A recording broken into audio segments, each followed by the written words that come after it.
بسم اللہ الرحمن الرحیم۔ شروع اللہ کے نام سے جو بڑا مہربان اور نہایت رحم کرنے والا ہے۔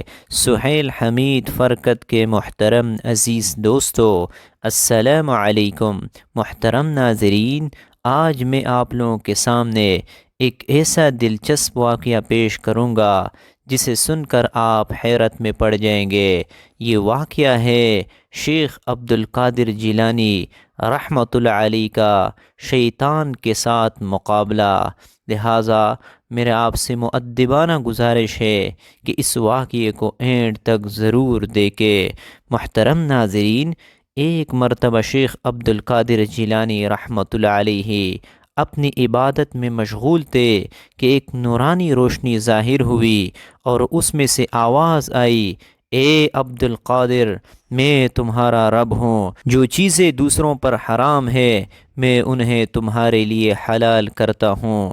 شیخ عبد القادر جیلانی رحمۃ اللہ علیہ نے پوچھا، کیا تو وہی اللہ ہے جس کے سوا کوئی عبادت کے لائق نہیں؟ جواب میں خاموشی رہی تو شیخ عبد القادر جیلانی رحمۃ اللہ علیہ نے کہا، دور ہو اے اللہ کے دشمن، یہ کہنا تھا کہ سارا نور تاریکی سے بدل گیا۔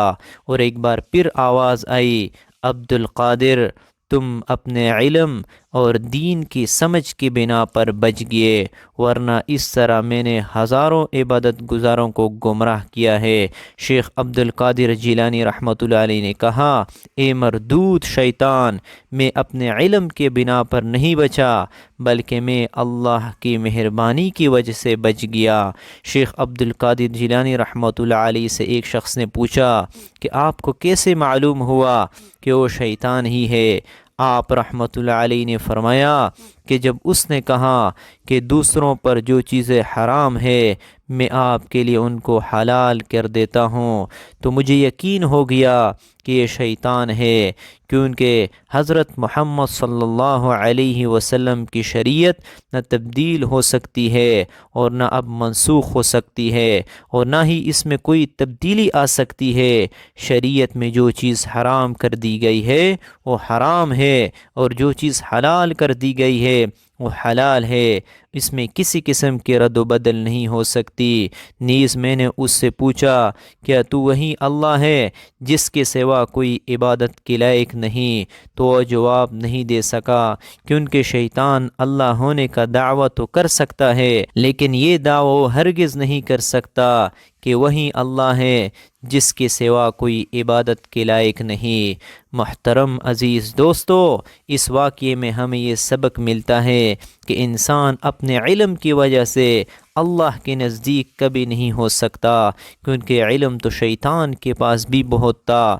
انسان صرف اور صرف پرہیزگاری کے بنا پر اپنے اللہ کے قریب ہوتا ہے۔ اور دوسری بات یہ ہے کہ عبادت وہی ہے کہ جس سے انسان کا دل نرم ہو جائے، اور جس عبادت کے کرنے سے انسان میں تکبر آ جائے اس عبادت کا کوئی فائدہ نہیں۔ رسول اللہ صلی اللہ علیہ وسلم نے ارشاد فرمایا کہ اللہ کے نزدیک وہی سب سے بہتر ہے جو تقوی میں سب سے بہتر ہے۔ اللہ تعالی ہم سب کو شیطان مردود سے اپنے پناہ میں رکھے اور ہمیشہ ہدایت ہمیں نصیب عطا فرمائے۔ آمین ثم آمین۔